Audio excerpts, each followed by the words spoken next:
We had minutes, not hours. The star of Demeter HFY was dying, its flares growing more violent by the hour. On the surface, 1.4 million people scrambled to board anything that could fly. All ships, report status. I need numbers now. Reports flooded in. Ships overloaded, orbital lanes jammed. The star's flares intensifying with every scan. We don't leave until the last shuttle is off. No exceptions. A final, searing burst erupted from the star just as the last transport, a converted ore hauler packed with families, pushed clear of the atmosphere. All ships, engage drives. Maximum burn, get us clear. 600 mismatched vessels, from luxury liners to rusted freighters, formed a desperate armada, their engines glowing against the black. They were refugees, not soldiers. But they were all we had. The Demeter system shrank to a dying ember behind them. Ahead stretched the cold, lawless expanse of Crenari space. The fleet flew for days through the void, unchallenged until the sensor alarms shrieked. A massive Crenari border station loomed ahead, dwarfing everything around it. 3 Crenari warships slid into formation before them, sleek silver hulls bristling with weapons. The patrol squadron had moved to block the refugee armada. This is Commander Villar of the Crenari, 7th Patrol Squadron. Your entry is unauthorized. Turn back immediately.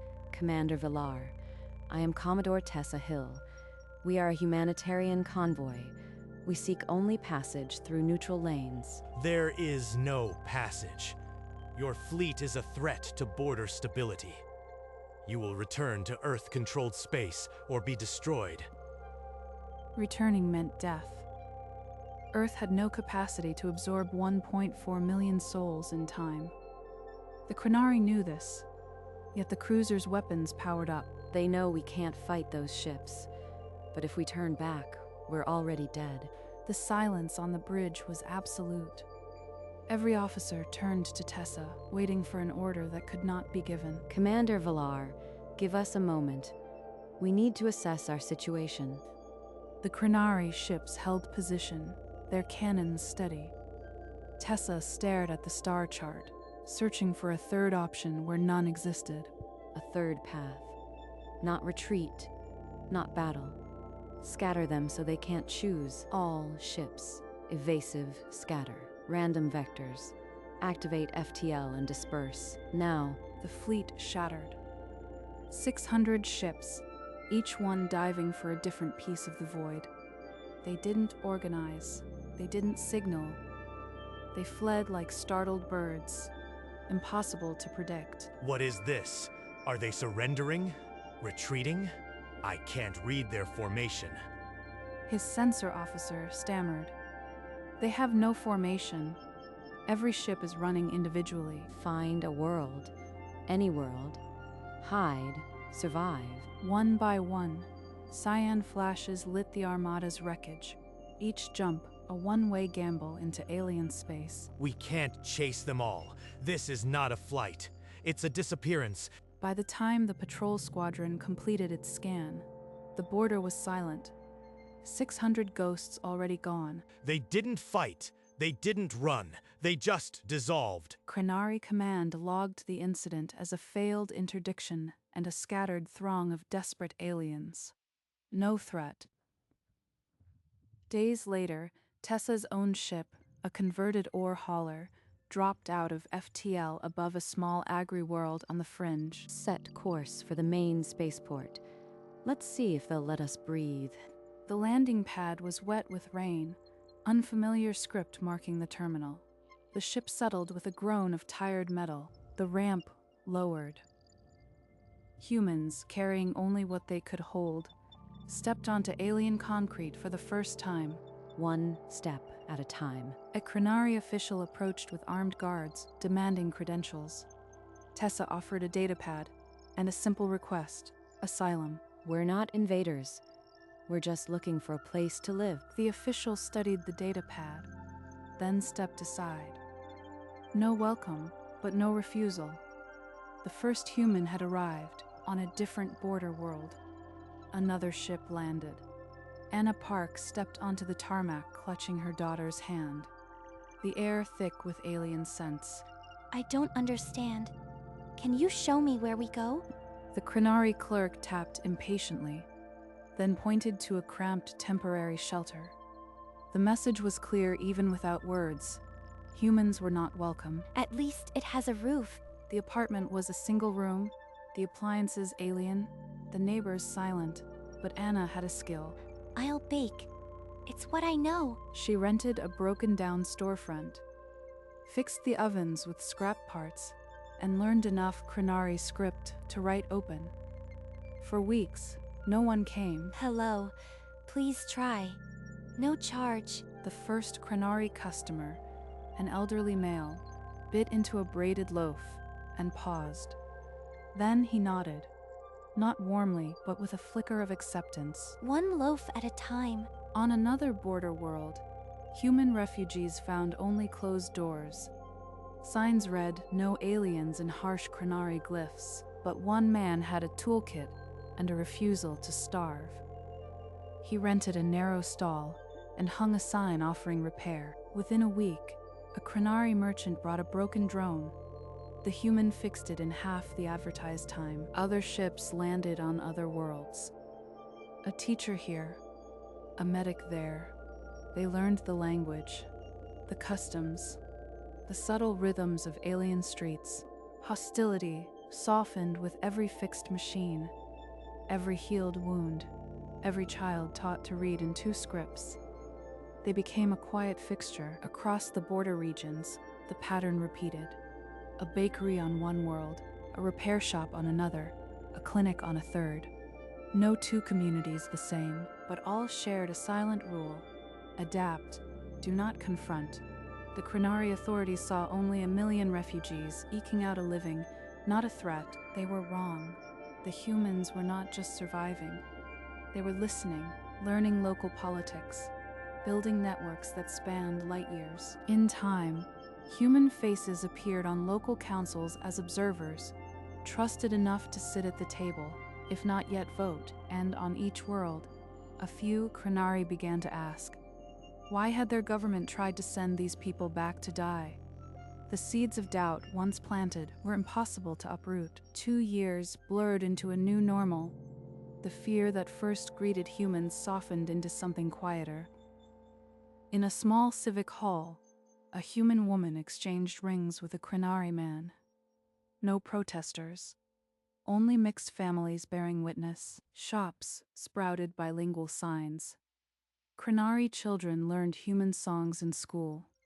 The border worlds were changing, one neighborhood at a time. A human teacher guided young Crenari voices through a history lesson. No army had ever conquered a classroom as gently as this. Human restaurants served Crenari favorites, adapted. A family of blue-skinned customers laughed over steaming plates. Human construction crews helped build new schools, their drones lifting beams beside Crenari overseers. Woven bracelets with human and Crenari symbols intertwined appeared on wrists, tiny threads of exchanged trust. A Crenari child clung to a plush toy shaped like an earth animal, a quiet token of the new world blending into the old. On the anniversary of the dispersal, humans lit candles for Demeter IV. A Crenari neighbor joined, head bowed to the Crenari authorities. The refugee crisis was over. 1 million aliens, tucked away, no longer a headline. They saw only faces in a crowd. Commander Velar, now assigned to the Border Authority's data division, scrolled through Census Deep logs. Something caught his eye. These are human names, dozens of them, on local council ballots across 17 border worlds. He cross-referenced registrations with the original landings. The pattern was undeniable. Wherever a human ship had settled, humans were now influencing local governance. Sir, I have evidence the human refugees are coordinating politically. We need to investigate before the next Senate cycle. Coordinate. They are butchers and bakers. Velar. You see shadows in census noise. The senior officer closed the file with a pointed claw. The matter was settled, but for Velar, it was only beginning. They see only farmers. I see a network that spans 600 worlds. He began compiling his own data, a secret project, unauthorized and obsessive. Every human ballot, every council seat, every donated credit, night after night. The pattern grew clearer. The humans weren't just integrating, they were aligning, quietly, methodically, and with terrifying patience. Someone has to listen before the border worlds start voting as one. Velar finalized his report, 23 pages of data, names, and voting patterns. He encrypted it and routed it directly to the Inner Council's security queue.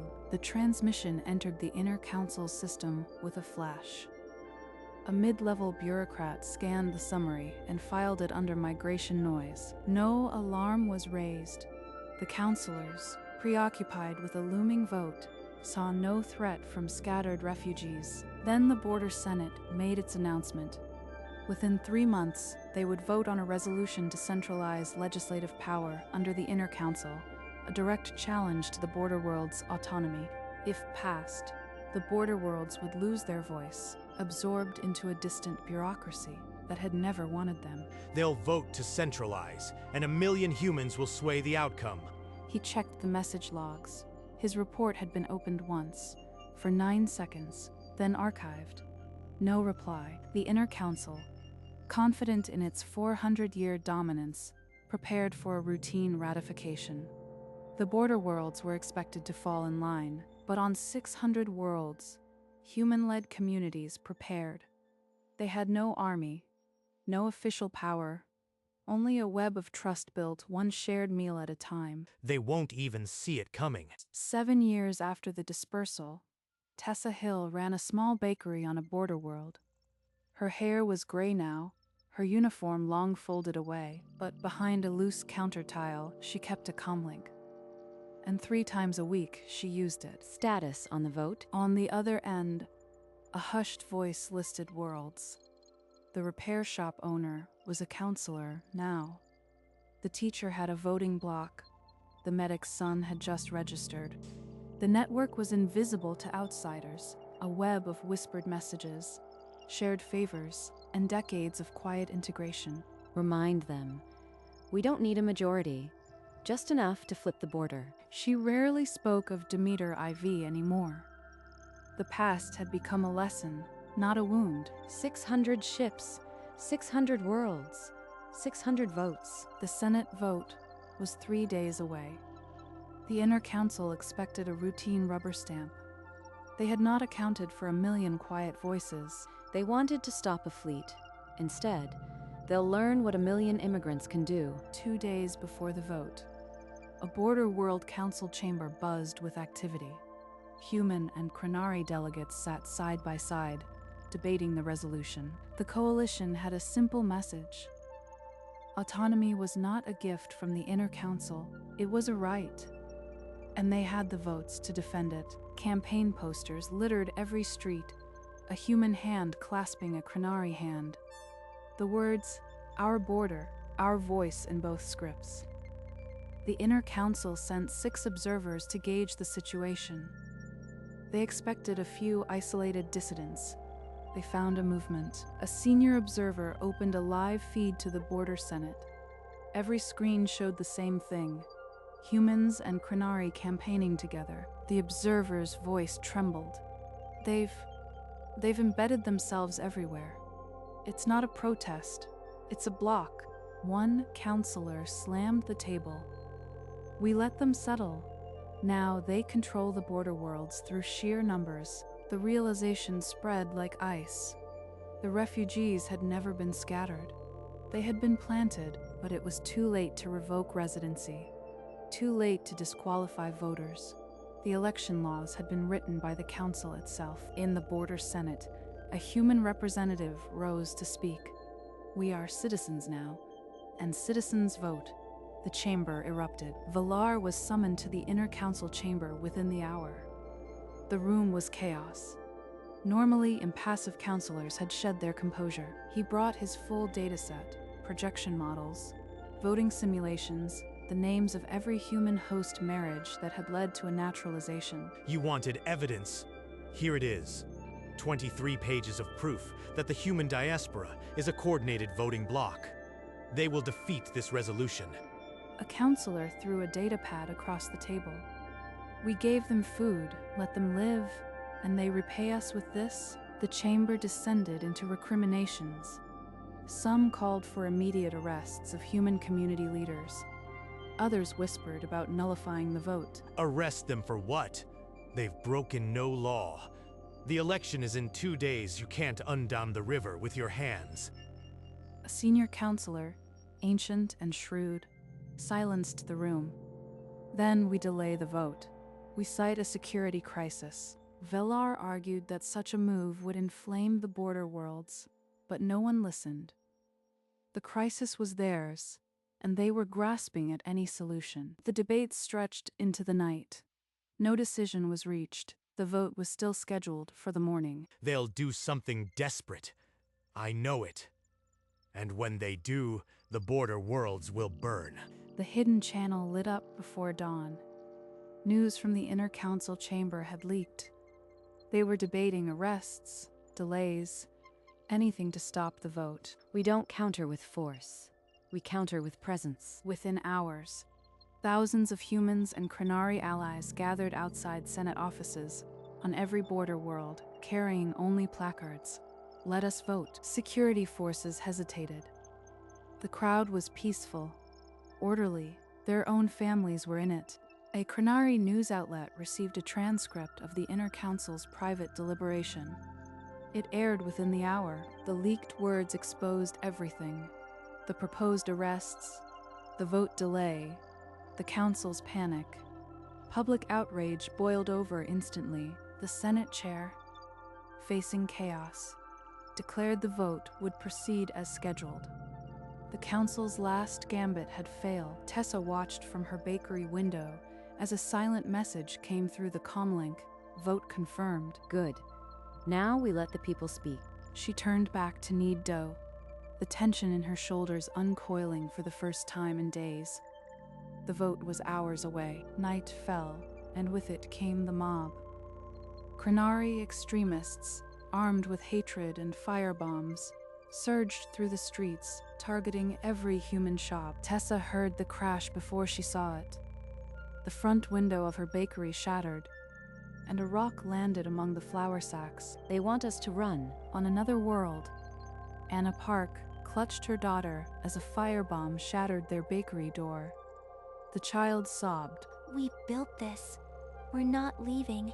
The violence spread to 17 border worlds, but the human community stood firm, locking doors, shielding their children, refusing to flee. Tessa swept up the glass herself.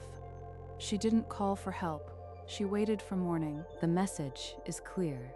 We aren't going anywhere. By dawn, the mobs had retreated, exhausted.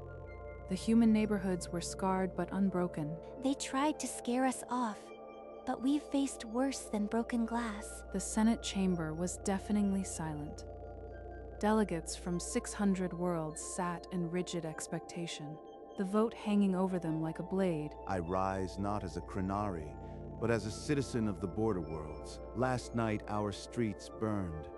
Our neighbors, humans who have lived among us for 7 years, were terrorized, and who lit the fire. He paused, letting the question hang. A holographic transcript of the Inner Council's private session appeared above him. The Inner Council, our supposed guardians, debated arrests of lawful residents. They sought to nullify our voice. Murmurs of outrage rippled through the chamber. Delegates who had been silent now leaned forward, fists clenched. These humans bake our bread, teach our children, heal our sick. They have asked only to be part of us, and we repay them with stones. If we vote to centralize power, we vote to validate those stones. We vote to become prisoners of our own fear. The chandeliers above the Senate seemed to tremble as a wave of assent rolled through the ranks. The undecided had heard enough. Thoran stepped back, spent. The Senate chair called for order. The vote that would define a generation was about to begin. But before the chair could activate the voting terminals, a priority transmission overrode every screen. The inner council's seal. I know that signal. They're attempting an emergency dissolution. The decree declared the Border Senate compromised by foreign influence, suspending its authority under a centuries-old emergency statute. Thorin stepped forward, his voice calm as iron. Article 14, Section 2. Emergency powers require a unanimous council vote and a confirmed external threat. This decree is illegal. The Senate parliamentarian checked the archives. Though Ran was right, the council's motion was procedurally void. A junior delegate called for a point of order, seconded by a dozen others. The chair ruled the emergency decree inadmissible. This is what they think of our democracy. A problem to be silenced, not solved, but no more. The decree dissolved into static. The vote, unblemished, resumed its place on the docket. Somewhere in the inner council chamber, a chair was overturned.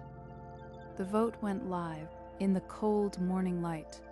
Tessa Hill walked to the local community center that served as a polling station. The line already wrapped around the building. A Crenari election official, scanning the crowd, locked eyes on her.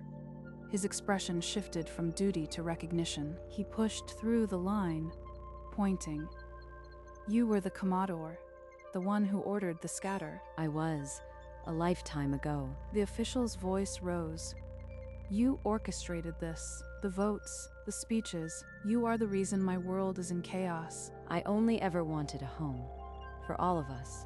The crowd, a mix of humans and Crenari, fell silent.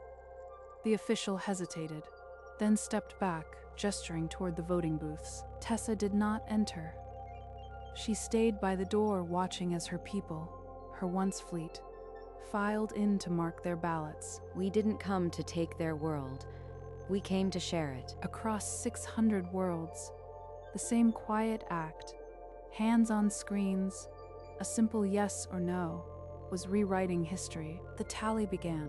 Holographic numbers scrolled, system by system, in the Senate's vast dome. The resolution to centralize power needed a majority. For the first time in memory, the count stalled. The ring of lights representing border worlds began to blink red. Vote against one after another. It's flipping. World after world is voting no. The tally concluded. 451 against, 349 in favor. The resolution had failed by a 100-point margin. A roar, not of anger, but of something the chamber had never heard. Relief. Delegates embraced. Human tears mixed with Crenari cheers. The impossible had happened. Somewhere on the viewer screens, the inner council's faces were frozen. Ashen, silent. 400 years of control undone by a fleet that never fired a shot. The border worlds had spoken, and they were no longer the councils. Inside the inner council chamber, the hollow screens still showed the results. No one moved. No one spoke. One council member finally whispered into the void. We were the ones who let them in. Another councillor covered their face with both hands. No argument could undo what 1 million quiet lives had achieved. I told you, 7 years ago, no one listened.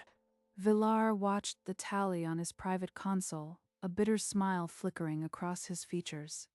He had been right, but he felt no triumph. They didn't need weapons. They needed patience. And we gave them all the time in the world. The news feed erupted. The anchor's voice wavered as the headline scrolled. Border Senate defies inner council for first time in 4 centuries. Across every border world, the same footage played. A human mother cheering, a Crenari elder crying. The faces of the new majority in the now empty council chamber. Overturned chairs lay where the powerful had fled. The border worlds were no longer theirs. Villar turned off his screen. He had been right, but he would never celebrate being right. In her bakery, Tessa Hill watched the numbers on a small wall screen. 451 against. She allowed herself a small, private smile. I didn't plan to break an empire. I just wanted to feed people. She turned back to her counter, her hands finding the dough without looking. The rhythm of kneading was unchanged. From Earth, an encrypted note arrived.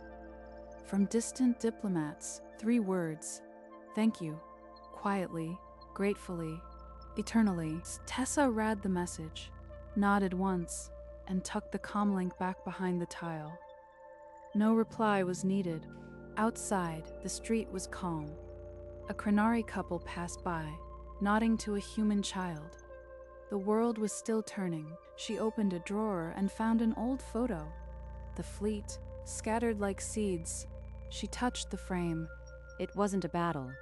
It was a promise kept. The border worlds charted a new course now. Not as colonies, but as communities. Human faces on local councils. Crenari children learning Earth songs. They tried to stop a refugee fleet. Now their border worlds are theirs. Ours. Days later, the bakery door chimed. Anna Park stepped inside, her daughter now a young woman, both carrying the quiet confidence of survivors. Commodore Hill, I've wanted to meet you for 7 years. Before Tessa could reply, Anna placed a fresh braided loaf on the counter, still warm from her own oven. Thank you for sending us. Tessa's hands trembled as she accepted the loaf. Her eyes, for the first time in decades, glistened. You did the rest yourself. Anna's daughter stepped forward and hugged the old Commodore without a word. The bakery smelled of bread and belonging. Every loaf we bake, we remember Demeter, and we remember who gave us a chance. This is what victory looks like. Not a throne, but a table. The 2 women, once strangers, now shared a silence that held a million stories. The door chimed again, and life went on. The bakery's sign read, Demeter Bakery in English, and Crenari's script, its letters warm with light. Passers-by, humans and Crenari, flowed past without pause. They had become a single neighborhood. The border worlds had changed, not through war or decree, but through the patient work of families. A human Crenari couple stood hand in hand on a balcony, looking up at the stars. Below them, a festival of independence filled the streets, lanterns floating, children laughing, and in the stillness, a memory, the fleet scattering like seeds across the dark. They tried to stop a human refugee fleet. Now, their border worlds are empty of the Council's control. 600 worlds had simply become home. The bakery's light spilled onto the street, steady as a heartbeat, and on the window, a sign, open.